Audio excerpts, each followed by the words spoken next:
Hello friends, I am Sevarth Manda from Aram institute.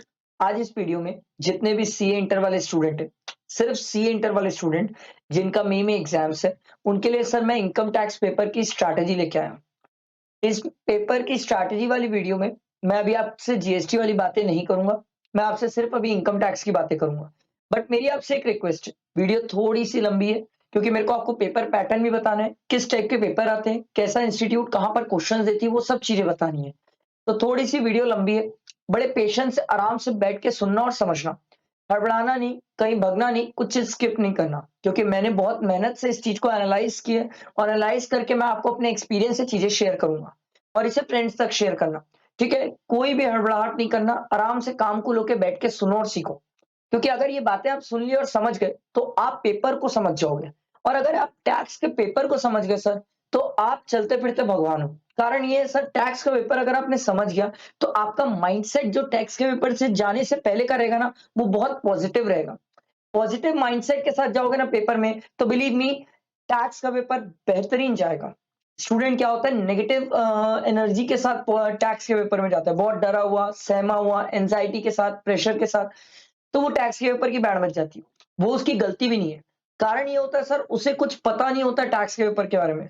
अभी इसीलिए मैं आपको आराम से काम को सुनना, मैं आराम से हर एक चीज आपको बताऊंगा।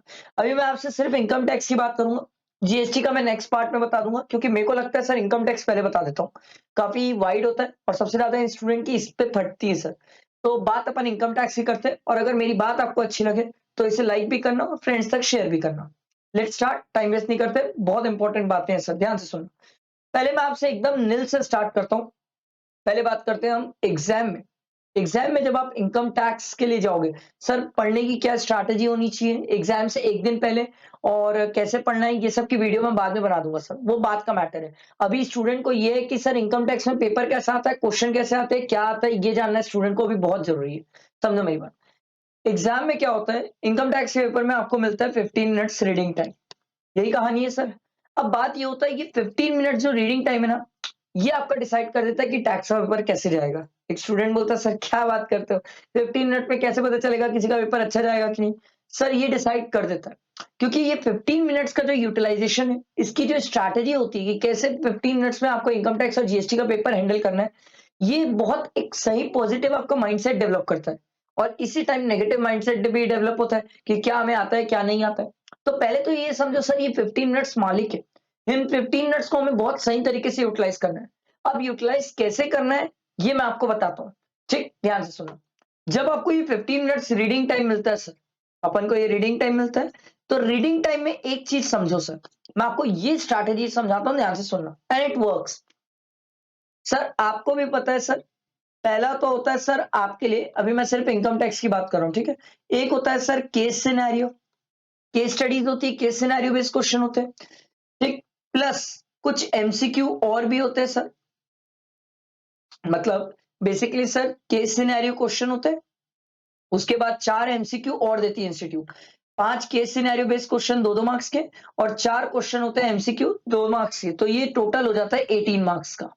ये क्लियर है सब स्टूडेंट को। दूसरा होता है सर डिस्क्रिप्टिव पार्ट, चालू होता है सर, जिसमें ये क्वेश्चन 1 दिया होता है, जो कि बड़ा सा क्वेश्चन होता है, डिस्क्रिप्टिव क्वेश्चन होता है। और ये डिस्क्रिप्टिव क्वेश्चन में आपको अगर क्लिक करे या ध्यान दो, तो सर इसमें आपसे पीजीपी, ठीक है, कैपिटल गेन, आईएचपी कभी कभी थोड़ा बहुत, और आईयूएस, और फिर आखिरी में वो आपको टैक्स लायबिलिटी भी निकालने बोलता है। यही बात आती है सर। अगर आपको याद हो तो ये दोनों जो पार्ट है, ये दोनों पार्ट कंपलसरी में आते हैं सर। ठीक है, ये दोनों पार्ट कंपलसरी में आते हैं। अब मेरी बात प्लीज ध्यान से सुनना, क्योंकि मैं कुछ चीजें आपको समझा रहा हूं सर। पहले मैं आपको पेपर पैटर्न बता रहा हूं, फिर मैं इनसे रिलेटेड चीजें बातें करूंगा और समझाऊंगा। फिर बात आती है सर, आप डिस्क्रिप्टिव से हटे, अब होता है क्वेश्चन 2, क्वेश्चन 3 और क्वेश्चन 4। ये 3 क्वेश्चन होते हैं। इन 3 क्वेश्चन में से आपको 2 क्वेश्चंस करने होते हैं सर। एनी 2 करना होता है सर। ठीक है, एनी 2 क्वेश्चंस करने होते हैं। अब बात क्या होती है, ध्यान से सुनना। स्टूडेंट क्या करता है, जो ये 15 मिनट्स का इसको रीडिंग टाइम मिला है, ये रीडिंग टाइम जो इसको मिलता है ना स्टूडेंट्स को, वो रीडिंग टाइम स्टूडेंट कहां पर यूटिलाइज करता है, ध्यान से सुनना। वो रीडिंग टाइम स्टूडेंट यूटिलाइज करता है सर, ये केस स्टडी पढ़ने में और कंपलसरी क्वेश्चन पढ़ने में। This is one of the biggest biggest mistake by any student. कोई भी स्टूडेंट हो, चाहे मेरा हो, चाहे मेरा ना हो, कोई भी स्टूडेंट हो, ये दुनिया की सबसे बड़ी गलती है। आप बोलोगे सर ऐसा क्यों? आप मेरी एक बात समझो सर, इंस्टीट्यूट ने जब किसी क्वेश्चन को कंपल्सरी बोला है, तो मेरी बात समझो सर, आपके पास उसको बनाना और नहीं बनाने का कोई ऑप्शन नहीं है। ये तो गारंटीड है हमें उसे बनाना ही है। और जब हमें पता है सर वो क्वेश्चन बनाना ही है, तो मैं उन क्वेश्चंस पे 15 मिनट्स क्यों दूं? पहले मैं क्या करूंगा, इन 3 क्वेश्चन में डिसाइड करता हूं कि कौन सा 2 बनाऊंगा सर। इन 2 क्वेश्चंस की स्ट्रैटेजी बनाता हूं। अब आप बोलोगे सर ऐसा क्यों? सिंपल सा लॉजिक और रीजन है सर। अगर आपके पास ये 2 क्वेश्चन की स्ट्रैटेजी तैयार हो गई, तो आपको ये पता चल जाएगा 3 में से 2 कौन सा बनाओगे। और ये 2 अगर आपका पहले ही सिलेक्ट हो गया, फिर आप क्या कर सकते हो सर, फिर आप केस स्टडी या केस सिनेरियो बेस्ड क्वेश्चन या बड़ा ये जो डिस्क्रिप्टिव क्वेश्चन है उसमें मूव करो। ये टेक्निक बहुत इंपॉर्टेंट है। होता क्या है मैं आपको बता रहा हूँ सर। कोई स्टूडेंट बोला सर मान लो अगर केस सिनेरियो बेस्ड क्वेश्चन या क्वेश्चन 1 हमने पहले कंप्लीट कर लिया 15 मिनट्स में और उसके बाद क्वेश्चन 2, 3, 4 देखने गए तो क्या दिक्कत है? दिक्कत कुछ नहीं है सर। होता ये है कि सर क्या होता है बाद में आपका जब 15 मिनट्स रीडिंग टाइम में मैक्सिमम टाइम केस सिनेरियो और क्वेश्चन 1 में निकल जाता है ना, तो स्टूडेंट का सर होता ये है कि बाकी क्वेश्चन पढ़ने के लिए टाइम कम बचता है। तो उसके बाद जब वो चॉइस करता है क्वेश्चन की, तो हो सकता है उससे हड़बड़ी में क्वेश्चन की चॉइस गलत हो जाए। ऐसा होता है सर, मेरे साथ तो एग्जाम में हुआ है। हड़बड़ी में फिर अपन ना जो अच्छा क्वेश्चन आता भी है, उसकी भी चॉइस गलत कर लेते हैं। अरे ये नहीं ये कर लेते, ये नहीं ये कर लेते।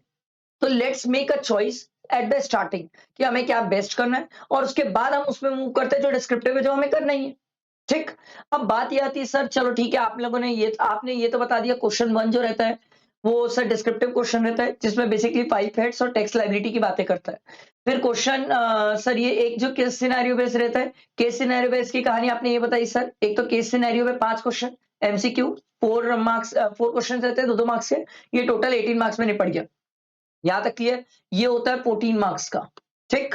तो मतलब आप समझ लो सर 32 मार्क्स, आपका 32 मार्क्स तो कंपलसरी में रहता है सर। ठीक है, ये क्लियर हुआ। अब बात ये आती है सर क्वेश्चन 2, 3, 4 मे अटेम्प्ट के लिए, प्लीज ध्यान दो सर, मे अटेम्प्ट के लिए सबसे ज्यादा रिपीटेड टॉपिक क्या है? ध्यान से सुनना, यही तो काम की चीज है। जनरली जनरली इंस्टीट्यूट क्या करती है, देखो सर क्वेश्चन 2 जो रहता है, क्वेश्चन 2 में इंस्टीट्यूट एक तो पूछ लेती है सर टीडीएस से। मैं आपको टॉपिक बता रहा हूं सर। अब आप ये मत बोल देना कि यही आने वाला है, ऐसा ही होगा, ऐसा ही आने वाला है, नहीं सर। ये मैंने 5 पेपर के पूरे एनालिसिस किए, एमटीपीज देखी, सबको देखा, उसके बेसिस में आपको बता रहा हूं इंस्टीट्यूट क्या करती है। हो सकता है इंस्टीट्यूट इस बार चेंज भी कर दे, बट सर अभी तक तो मैंने देखा इंस्टीट्यूट ऐसा ही कर रही है। तो अगर आपको एग्जाम में, अब आप बोलोगे सर ये आप क्यों बता रहे हो, कारण क्या है, ध्यान से सुनना। एक बार मेरे को पता रहे कि क्वेश्चन 2 में मेरे को टीडीएस के क्वेश्चन दिखने वाले हैं, तो मेरे को पता होता है किस चैप्टर में मेरी ग्रिपिंग अच्छी है। उससे क्या होता है मैं उन्हीं क्वेश्चंस को पहले पिकअप करूंगा जिससे मेरा कॉन्फिडेंस बढ़े, क्योंकि मेरे को पता है किस टॉपिक के क्वेश्चन कहां पर मिलेंगे। तो उससे मेरा कॉन्फिडेंस बहुत बढ़ता है, बहुत बढ़ता है sir, it matters a lot. Institute क्या करती है, क्वेश्चन नंबर 2 का ए पार्ट कभी टीडीएस करती है, कभी बी पार्ट टीडीएस करती है। यही कर रही है इंस्टीट्यूट। सर मान लो अगर ए पार्ट टीडीएस करती, तो इंस्टीट्यूट क्या करती है, बी पार्ट, ध्यान से सुनना सर, बी पार्ट कभी रेसिडेंशियल स्टेटस करती है, कभी रेसिडेंशियल स्टेटस नहीं रखी, ध्यान से सुनना सर, रेसिडेंशियल स्टेटस नहीं रखी तो कभी इंस्टीट्यूट आईएचपी का क्वेश्चन डाल देती है या तो कभी इंस्टीट्यूट सैलरी का क्वेश्चन डाल देती है।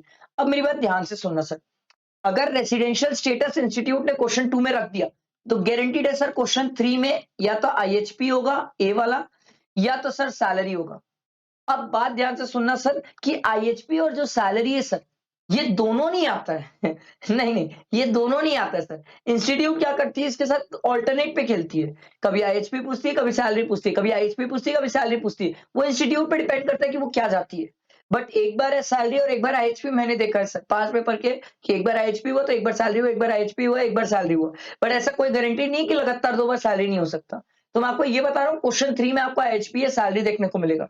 ये मेरी बात समझ आई? ठीक। उसके बाद सर कोई स्टूडेंट ने बोला सर क्वेश्चन 3 के और भी सब पार्ट्स है, वहां पर क्या देखने को मिलता है? जनरली इसके बाद आपको क्या देखने को मिलेगा सर, एक तो क्लबिंग का क्वेश्चन, ठीक है। उसके बाद सर क्वेश्चन जो 4 होता है, ठीक है, ध्यान से सुनना, क्वेश्चन 4 जो होता है उसमें आपको सेट ऑन सेट ऑफ मिल जाता है, ठीक है, सेट ऑन सेट ऑफ के क्वेश्चन मिलते हैं देखने को।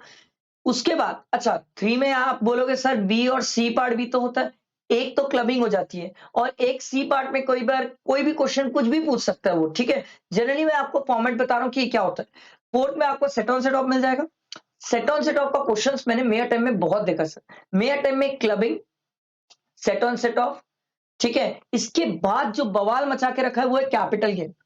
सर कैपिटल गेन का क्वेश्चन आता है, गारंटीड आता है। ये कभी थर्ड में पूछते हैं, ये तो कभी फोर्थ क्वेश्चन में जाके पूछते हैं, बट कैपिटल गेन पूछते हैं सर। और जनरली लोग क्या करते हैं, थर्ड के बी में कैपिटल गेन रख लेते हैं, तो सी में क्लबिंग को डाल देते हैं, या सी में कैपिटल गेन रख लेते हैं तो बी में क्लबिंग डाल देते हैं। इन लोग ऐसा करते हैं सर। और कई बार फोर्थ के ए में क्या बोलते हैं, ये कैपिटल गेन डाल दिए तो बी में सेट ऑन सेट ऑफ डाल दिए। इंस्टीट्यूट ये करता है। अब देखो सर, जो रिटर्न फाइलिंग वाला चैप्टर है, फोर्थ का सी भी तो बचा है ना। रिटर्न फाइलिंग जो चैप्टर है सर, उससे थ्योरेटिकल क्वेश्चन ही 4 मार्क्स का आता है sir. Set on set of का भी जो जनरली होता है सर 4 मार्क्स या 6 मार्क्स, इससे ज्यादा का नहीं आता। क्लबिंग से तो 4 ही मार्क्स का आता है सर, ठीक है। अब ये सैलरी और आईएचपी डिपेंड करता है कि सैलरी पूछ रहे हैं क्या आईएचपी। कई बार सैलरी पूछ लेता है क्योंकि सैलरी में भी अच्छे खासा अमेंडमेंट है इस बार, तो सैलरी पूछ लेता है। सैलरी कई बार 8 मार्क्स का ही पूछता है, कई बार 12 मार्क्स का ही पूछता है सैलरी, ये डिपेंड करता है सर, ठीक। उसके बाद सर कैपिटल गेन है। कैपिटल गेन तो सर 8 मार्क्स का आ ही जाता है सर, नहीं तो 8 मार्क्स, नहीं तो कई बार 6 मार्क्स, बट 8-6 मार्क्स का कैपिटल गेन आ जाता है। अब बात आती है sir provision for filing of return. Generally ये चैप्टर से नहीं आता, जनरली ये चैप्टर से नहीं आता, बट इस बार काफी अमेंडमेंट है। सेक्शन 140 बी की अमेंडमेंट है, फिर आप लोगों ने अपडेटेड रिटर्न पढ़ी है मेरे साथ, बहुत अमेंडमेंट है। और इतने अमेंडमेंट होने के कारण मैं बोलूंगा सर इसका रिलेवेंस है, चांसेस है एग्जाम में आने के। नहीं तो provision for filing of return इतना ज्यादा कुछ है नहीं उसमें पूछने लायक। जनरली आपसे एक पैन से रिलेटेड क्वेश्चन पूछ लेता था, कि आधार से रिलेटेड क्वेश्चन पूछ लेता था, एक डिफेक्टिव रिटर्न से रिलेटेड क्वेश्चन पूछ लेता था, एक आपसे पूछ लेता था due date of return filing, ठीक है। बट इस बार क्या हुआ है कि सर आपके बहुत अच्छे अच्छे अमेंडमेंट्स है। एक अपडेटेड रिटर्न है, 140 बी है, फिर कुछ केसेस है सर जहां पर हमें रिटर्न फाइल करना कंपलसरी हो जाता है सेक्शन 139 सब सेक्शन 1 में, तो मेरे हिसाब से आने के चांसेस है, ठीक है। ये मैंने आपके साथ पेपर पैटर्न डिस्कस किया। मैं आपको इसलिए बताया कि किस टाइप के क्वेश्चन आपको कहां मिल सकते हैं। अगर ये आपने समझ गया ना सर, तो टैक्स के पेपर में महारत हासिल कर लिया, बहुत बड़ी महारत हासिल कर ली, क्योंकि आपके दिमाग में एग्जाम में जाने से पहले एक कंसेप्ट क्लैरिटी रहेगी, एक अच्छा एनालिसिस रहेगा कि किस टाइप का पेपर कैसा आएगा। अब एक स्टूडेंट बोलता है सर एक बात बताओ, चलो ये सब तो बात समझ आ गई सर, केस सिनेरियो चलो हमने सिलेक्ट भी कर लिया, चॉइस का क्वेश्चन चॉइस वाले भी सिलेक्ट हो गए। अब जब हम एग्जाम में पेपर बनाने बैठेंगे तो हमें पहले क्या बनाना चाहिए, केस सिनेरियो, क्वेश्चन 1 डिस्क्रिप्टिव वाला, या चॉइस क्वेश्चन। देखो सर, आप जब सिलेक्ट करोगे तो आपको सिलेक्ट करते समय समझ आ जाएगा कि चॉइस क्वेश्चन आपको कितने बेहतर आते हैं। अगर चॉइस क्वेश्चन आपको बेहतर आते हैं तो पहले उनको प्रेजेंट करो। देखो शुरुआत में हमेशा अपना बेस्ट दिखाओ, क्योंकि आप दिखाओ एग्जामिनर को कि देख मेरे को सब कुछ आता है, मैं बहुत अच्छा हूं, मैं बहुत टैलेंटेड हूं, मैं सब पढ़ के आया हूं। तो इससे क्या होता है, आप एग्जामिनर इंप्रेस होके फिर आपका जो ये डिस्क्रिप्टिव क्वेश्चन है सर, उसको भी वो वैसे ही चेक करेगा। क्योंकि अगर आपने शुरू में डिस्क्रिप्टिव दिखाया, डिस्क्रिप्टिव में जगह खाली छोड़ते गए, कुछ चीजें नहीं आई, एडजस्टमेंट गलत किए, तो उसका मन वैसे ही खराब हो जाता है। जब उसका मन वैसे ही खराब होता है तो फिर वो मार्क्स वैसे ही काटना स्टार्ट कर देता है। बी स्मार्ट, पेपर अटेंड उस तरीके से करो कि एग्जामिनर भी पकड़ना पाए कि आपको क्या आता है और क्या नहीं आता। That is very important. तो एग्जाम में अगर आपको चॉइस क्वेश्चन अच्छे आते हैं, पहले इस पे मूव करो। चॉइस क्वेश्चन अच्छे से नहीं आते तो फिर आप एक काम करो, ये सोचो कि चॉइस क्वेश्चन में सब पार्ट से क्या सब पार्ट मेरे को कोई अच्छा आता है। कोई तो क्वेश्चन होगा जो अच्छा आता होगा, कोई भी क्वेश्चन अगर अच्छा आता है तो उसमें मूव कर जाओ, ठीक है, उसके साथ स्टार्ट कर लो। अब मान लो कोई स्टूडेंट चॉइस क्वेश्चन से स्टार्ट किया, उसके बाद डिस्क्रिप्टिव में मूव हुआ या केस स्टडी में। स्टूडेंट बोल सकता है सर डिस्क्रिप्टिव में जाऊं कि केस स्टडी। मैं बोलूंगा सर चॉइस के बाद चांसेस ये होते हैं, ज्यादा अच्छा ये होता है कि आप केस स्टडी पे चल जाओ। केस स्टडी पे इसलिए जाने बोल रहा हूँ सर, केस स्टडी में क्या करना है, 18 मार्क्स की केस स्टडी होती है। वहां पर ना टाइमर सेट कर लेना कि 32 मिनट्स में केस स्टडी करूंगा। और केस स्टडी कैसे सॉल्व करना है, क्या तरीका है, ये मैंने एमटीपी आरटीपी में भयानक सिखाया है सर। पूरी वीडियो डाल के रखी है, केस सिनेरियो की बुक सॉल्व करवा चुकी है, उसमें भी मैंने सिखाया सर। तो मैंने आप लोगों के लिए इसके पीछे बहुत मेहनत की है। अगर आप केस सिनेरियो की वो टेक्निक सीख गए ना, विश्वास करो कोई भी केस सिनेरियो ले आओ आपसे सर। मैं ये नहीं बोल रहा हूँ कि पूरी पांचों के पांचों बन जाएंगे, बट 5 में से 4 तो बन ही जाएंगे सर, 5 में से 4 तो बन जाएंगे। अब बात आती है डायरेक्ट एमसीक्यू। ये जो डायरेक्ट एमसीक्यू की कहानी है ना, मेरी बात ध्यान से सुनना सर। इसमें जो 4 एमसीक्यू है ना, 4 में से 3 आपको आसान दिखेंगे, एक थोड़ा ऐसा रहेगा जो घुमाएगा, आपका टाइम वेस्ट कर देगा। अगर इनकेस ऐसा कोई लगे तो अपना टाइम जो सेट है उस टाइम पीरियड के अंदर हो रहा है तो हो रहा है, नहीं हो रहा है तो मूव कर जाना आगे, ठीक। अब बात आती है डिस्क्रिप्टिव क्वेश्चन की। स्टूडेंट सबसे ज्यादा डरता है इसी से, उसको नहीं पता क्यों, खौफ है नहीं पता। जबकि मैंने टोटल इनकम के भी क्वेश्चन डाल के रखे हैं, उसकी भी वीडियो डाल के रखी है। बट आप ध्यान से सुनो, अगर कोई स्टूडेंट है जिसको डिस्क्रिप्टिव क्वेश्चन से डर लग रहा है, तो स्टूडेंट को ये करना चाहिए सर कि डिस्क्रिप्टिव क्वेश्चन में जितना पार्ट उससे बन रहा है ना, उतना पार्ट वो बना के आ जाए। एक स्टूडेंट बोलेगा क्या सर इससे मार्क्स थोड़ी मिलेगा, मिलेगा ना सर, स्टेप मार्किंग मिलेगी। इंस्टीट्यूट को भी पता है कि भाई ये डिस्क्रिप्टिव क्वेश्चन है, 14 मार्क्स है, माइट बी पॉसिबल स्टूडेंट से कोई पॉइंट पे गलत हो जाए, कोई पॉइंट सही भी हो जाए, इसमें कोई पहले से कमेंट नहीं कर सकता और कोई बोल नहीं सकता। कई बार हो सकता है आदमी पीजीपी कैपिटल गेन सही निकाला, आईयूएस में गड़बड़ कर जाए, तो उसके कारण तो सर टैक्स लायबिलिटी और टोटल इनकम भी गलत हो जाएगी। तो ऐसा कुछ नहीं है सर, आप इसको प्रॉपर अटेंड करो, जितना बनता है उतना बना के आ जाओ। स्टेप मार्किंग मिलेगा। सर मेरे स्टूडेंट है, मैंने भी उनके पेपर मंगाया, पेपर में देखा है सर, कई बार कई स्टूडेंट को 14 में से 8 मिला है, 10 मिला है, सर आंसर टैली नहीं हुआ है, फिर भी मार्क्स मिल गया। तो ये आपको एक अच्छे लेवल का कॉन्फिडेंस देगा, जो इनकम टैक्स की साइड की बात कर रहा हूँ। ये मैंने आपको पूरा गाइड जो किया ना सर इनकम टैक्स के लिए, मैंने आपको पेपर के पैटर्न बताया, पेपर में किस टाइप के क्वेश्चंस आते हैं, किन टॉपिक से सबसे ज्यादा क्वेश्चंस आ रहे हैं मे अटेम्प्ट में, ठीक, फिर क्या करना चाहिए, कौन से पेपर कौन सी चीज पहले अटेंड करना है, बाद में अटेंड करना है।